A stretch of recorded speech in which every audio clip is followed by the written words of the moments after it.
Now, it's become our tradition to have messages from the church family, particularly from the deacons. So this morning, we're going to hear from Vicky, who is one of the deacons. If I can find it, find a video. I'm going to play Vicky's video. It's going to be there. It's going to be there somewhere. Oh, I'm looking in the wrong folder. This is it. This is how slick we are. You've probably noticed. So I just get it queued up. Oh, no, that's not it. Don't want to do that. I don't know where it's gone. I think I need two screens. If I knew how to work two screens, life would be a lot easier. So Vicky's going to just do a short message saying hello and catching us up with her life while she's been locked down. So over to you, Vicky, in that place where you now live. Then share the sound, share that, mute that. Right, quick catch up. Vicky here. Charlie's settling into his new school fine. The girls start their new school and college next week. I'm both excited. I've got a new job as a home carer, which can be mentally and physically challenging depending day to day and visit to visit. I was furloughed on my old job, which I suddenly gained an extra 12 hours a day. So the whole house has been decorated, floor done, moved round. But in doing so, I realised I lost lots of stuff. And as last year I had a bit of a bump, I wasn't able to properly sort, so I had to sort through. And in doing so, I found these magnets. We got a set of creation and a set of Noah, and got me to thinking that in a way they are both linked, as God created everything, the sun, clouds, waves, wind, stars, moon, animals and ourselves, and everything was sparkly new. But with Noah, although he obviously isn't God, but through God, Noah rescued the animals, but when he found land, everything was sparkly new again. There are new mountains and rivers and a new promise, and they were able to start all over again in a new life of following what God wished. And coming here, myself and the girls and Charlie have had a new chance to basically start over in new schools, new jobs, to be a better version of ourselves. And it shows that God works in odd ways with creation. At the start you saw a pumpkin plant, which actually wasn't planted there by ourselves, it decided to grow. But also outside, back a bit, outside we have this lovely buddleia, which provides shelter and food, colour, smell to ourselves and the animals.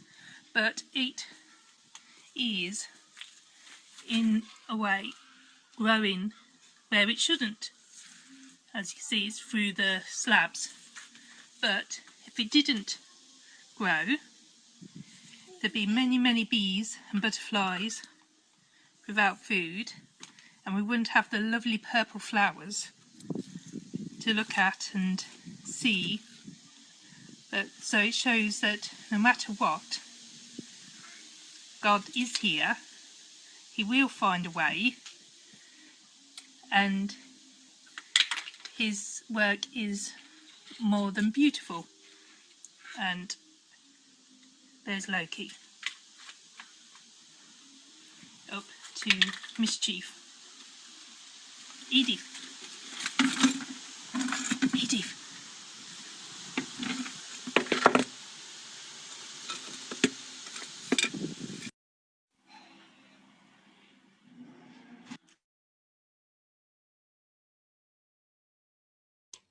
There we go. Thanks, Vicky. Thanks for sharing that. It's good to see. It's good to hear from everyone anyway. It's good to hear from the deacons, but it's nice just to see some other faces. So thanks for sharing that and that message. It's good. We're going to be thinking about Isaiah this morning. I've gone a bit low. I've just taken a cushion out. Anyway, we're going to be thinking about Isaiah this morning. We began a series on Isaiah some time ago, and then during August we had guest people in talking. So we kind of gave them options to talk about a psalm. So we're back onto Isaiah now. Now, if you remember, when we did Isaiah back in, it would have been July, we did an overview of the story of Isaiah. If you can remember that, well done. If not, it doesn't matter. They will be available probably on YouTube in the next week or so. I'm going to try and upload our Sundays up to date if you really want to hear my take on the Isaiah stuff. But suffice it to say, Isaiah is an epic prophet, and it's an epic book, the book of Isaiah. It covers a great span of the life of Israel from, I think it's about the 8th century when it's King Ahaz, isn't it? It is Ahaz. It is Ahaz. I do know what I'm talking about, sort of. Well, I'm good at bluffing. From King Ahaz right through till after the exile, which is in the about the 6th century. So it's a huge span of time the book of Isaiah covers. It's good stuff. And today we're going to pick up, it's actually an earlier prophecy, but it talks about after the exile. So we're going to kind of be looking on the other side of the exile, because Isaiah's message is one of great hope that comes from a great God. Isaiah's got quite majestic, impressive, proper Old Testament stuff. And also we're listening to this from the other side. When we look back into the Old Testament, we look back through the lens, if you like, of Jesus. So we kind of see it all in that perspective and with that context. So we see the Old Testament quite differently to people of other traditions. So people of the Jewish faith, people who are Muslims, the people of the book, we see it in a distinct way. And we must try and remember that when we read the Old Testament, there will be people that share those scriptures that also regard them as holy scriptures, but see it in a slightly different perspective, which is kind of humbling in a sense. We need to be sure and certain of our faith and what we believe, but also understand that God has spoken to other people through these scriptures as well. And an interesting side road we could be going down there, but we're not going to. So what is Isaiah saying? You're saying, Neil, shut up. Why don't you get on with it? So I will. Well, let's have a look. We're going to look at Isaiah chapter 7, and I'm going to read from verse 10. And you might recognize some of this. So Isaiah chapter 7, verse 10. The Lord spoke to Ahaz, who was king, through me again. He said, I'm the Lord your God. Ask me to give you a miraculous sign. It can be anything in the deepest grave or the highest heaven. But Ahaz says, I won't ask. I won't put the Lord to the test.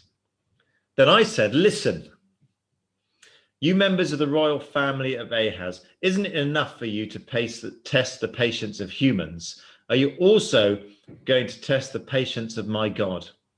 The Lord himself will give you a miraculous sign. The virgin is going to have a baby. She'll give birth to a son, and he will be called Emmanuel. The time will come when he's old enough to decide between what's wrong and what's right.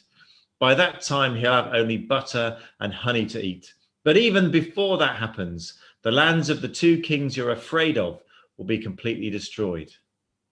The Lord will also bring the king of Assyria against you, and he'll bring him against your people and the whole royal family. That will be a time of trouble unlike any since the people of Ephraim broke away from Judah. So it's a bit of the story of the breakdown of the country there. But in the middle of it, we get these key verses in that chunk of Isaiah 7. We're in the presence of one of the best known sections, really, of Isaiah. To the Jewish people, they see this speaks of a Messiah that is yet to come. So we obviously see things differently. We know that from the way Matthew applies it, Matthew's gospel in the New Testament, in terms of Jesus. But let's take a look at some of the detail first. We'll have a quick mosey into a little bit of detail. And then we'll see, perhaps more importantly than the detail, is what it's saying to us here now. So firstly, the version that we know well is from the Greek version of the Old Testament. You can yawn if you like, but this is how it is, which is what Matthew's gospel uses. If you've been following some of this stuff, you recall that the Old Testament was written in Hebrew, which is a very funny looking script to us. But there was a translation in Greek, which is called the Septuagint. Now, if you've got a Bible with footnotes, it might often put a little note and you'd read it, it says Septuagint or LXXX, I think it says sometimes, doesn't it?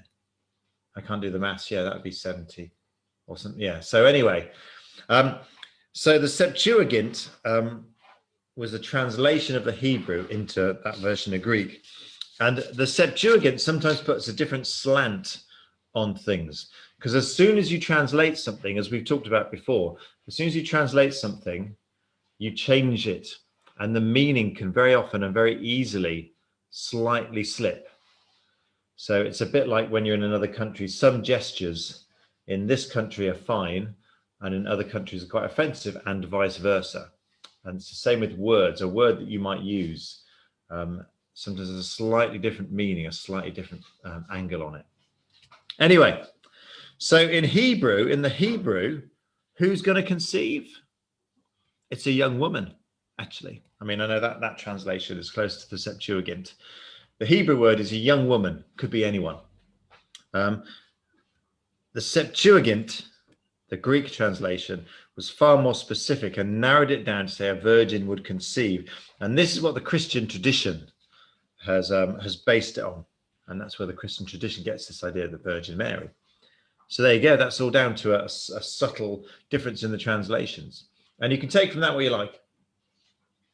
But the point is, the key point is, who is this young woman that Isaiah is talking about? Because that's the important bit, isn't it? Not the detail. Who is it? If you also remember the thinking we did around the prophets and how the words were taken often out of context and taken to mean something else, in order to respect the text, if we want to take this book seriously,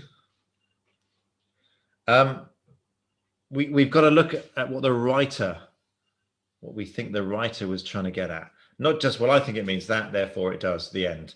We've got to respect it, and we've got to look at the layers of interpretation that have been put on it since. You've got to read the Bible with your brain as well as with your heart. See, so it's important to do that.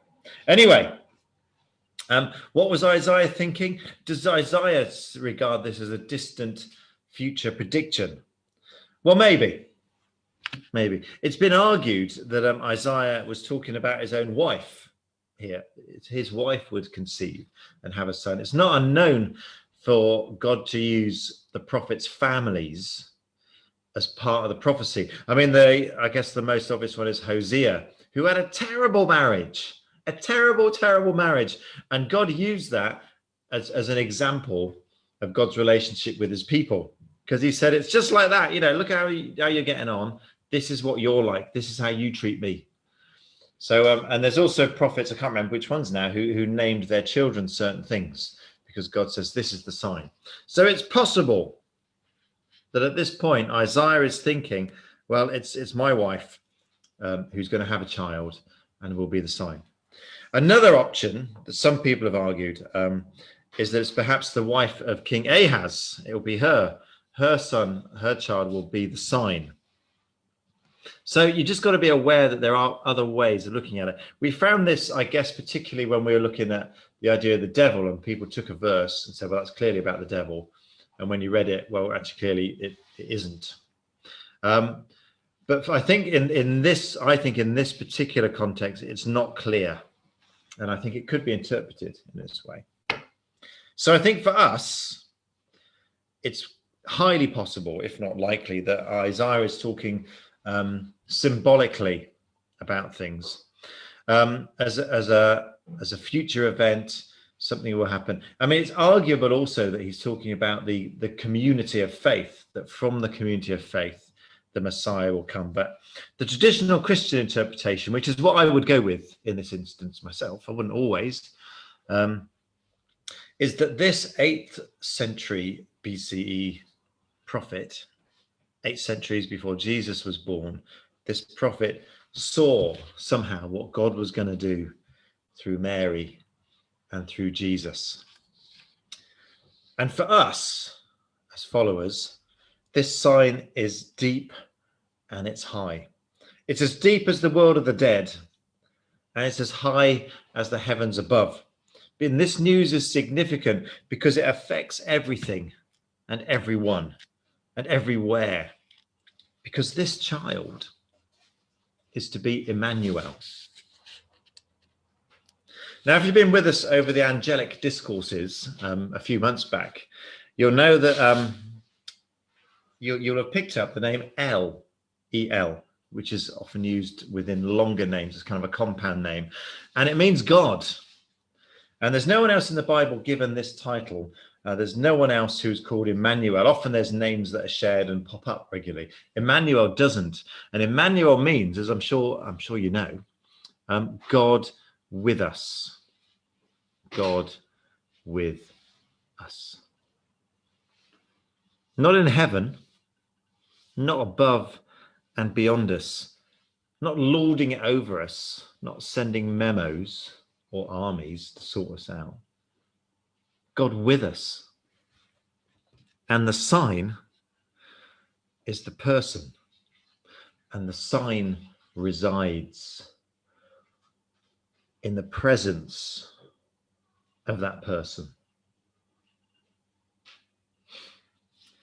For me, in my faith, Emmanuel is the key part. This is what it all hangs on for me. It's the deciding factor. It's the cornerstone for me. Because if you take Emmanuel out of our faith, you're left with just another God demanding our attention and our obedience. Just another God among many who wants us to notice and to subscribe to their particular channel. But Emmanuel rewrites the script. It's unique to Christianity. It's what convinces me in my faith. Because other faiths have their gods who pop up, don't they? And in effect, dress up as human beings. They put on a costume for a purpose, don't they? But we have a God who created the universe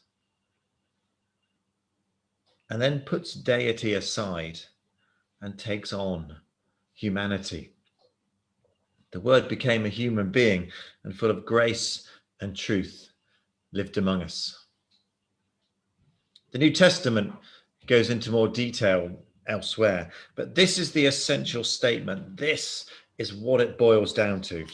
And whilst Isaiah may not have had a greatly developed incarnational theology, if you like, he points to a God who gets closer to his creation.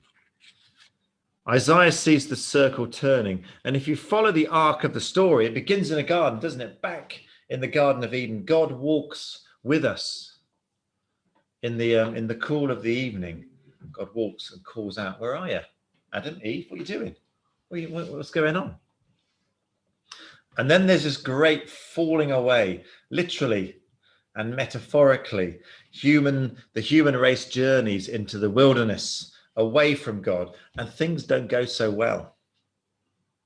War and disease and famine and crime and hate and selfishness and despair and prejudice and self-loathing and fear.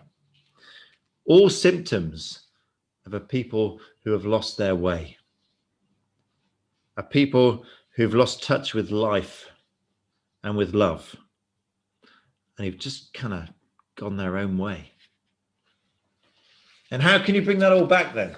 If people go that far, if people push it that much, if people resist and hate that much, what can you do? Can you send a punishment? Well, there's a flood. Tried that. You could send a load of new rules. Well, Moses and a bunch of them tried that. You can give them loads of lovely stuff, can't you? A land of milk and honey, butter and honey. Well, they got the promised land. It didn't really work either, did it? You could give them good leaders. They're judges, there's Deborah and Gideon and, well, loads of them. The kings. You could send them loads of really good leaders. Well, God tried that. It didn't really work either. Give them a good kicking. Well, most of the Old Testament, that seems to be going on. Didn't really work either, did it? What do you do to bring back the lost? To bring back your children? How does God bring us back? He comes down and he walks us back home. Emmanuel, God with us. He shows us the way of love and of grace and of forgiveness, of empathy and kindness and courage and sacrifice. That's what somehow, all those centuries before Christ, the prophet Isaiah had a hunch about what God was going to do. And we, as followers of the Christ tradition, followers of Jesus, we understand that he was the Emmanuel of whom Isaiah spoke. There are, of course, other views, but that's faith for you. And I can't prove it, but I know that God is with us. I've met Christ in different ways and through different means, and I've seen that God is with us. I know it. I know it. And I know it. So read it again. Isaiah chapter 7. Read the sign of Emmanuel. And if you like it, you want to find out more, read the servant songs. If you Google servant songs in Isaiah, it will list, I think there's 4 of them, 4 servant songs where Isaiah talks about the servant king who's to come. And you'll see why Isaiah is one of the great prophets of the Old Testament, because he saw what God was going to do, how God was going to restore his people, and how God, better than that, was going to restore all people. But that's not all. Of course that's not all, because there's more. Because if it's true, if the sign is right, then that's not the end. It's not that God rocked up one day and now we're all sorted, because clearly it isn't. You only have to watch the news this morning and you can see that clearly all is not well. You've only got to walk down the street and you can see that clearly all is not well. It is not all sorted, because we are also the sign of Emmanuel. It's not God was with us or God will be with us. God is with us. And what was Jesus' take on this? You are Jesus' take on this. You carry the kingdom. You are the harvesters. You are the yeast. You bear the name. God with us is seen ultimately in Christ, but right here, right now, God is also seen with us, in us, on the bus and at home and at school or at college, in the street, down the shops. God is with us because God is with you. You have a ministry to perform. You have a calling to live out. You have gifts and a story to share that equips you to show people that God is with us. And just like Isaiah was loved and called, and if you remember when we looked at his calling, the vision he had in the temple of God in all of his glory, we thought about calling then, didn't we, briefly? We're invited to have a vision of God.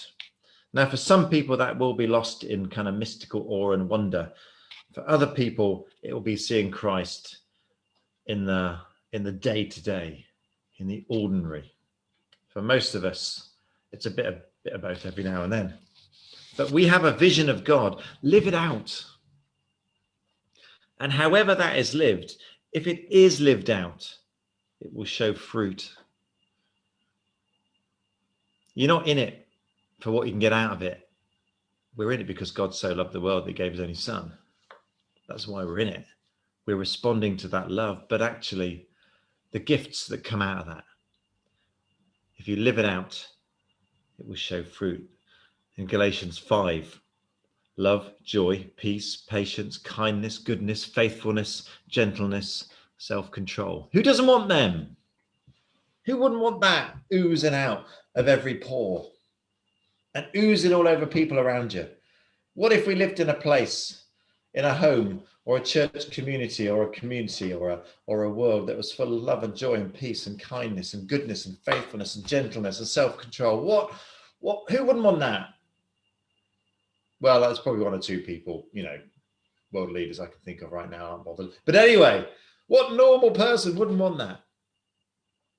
Whatever you're calling at home or at work, amongst friends, in a community somewhere, any combination, your calling is to show that God is with us. Isaiah began to sense this back there in the 8th century before Christ, that God wasn't the sort of God just to thunder from a mountain and send lightning bolts at us, but God was the sort of God that wanted to come and live with us, to share our lives, to bear our loads. Emmanuel,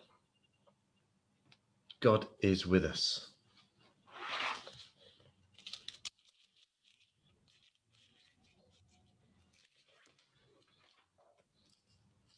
Isaiah 53.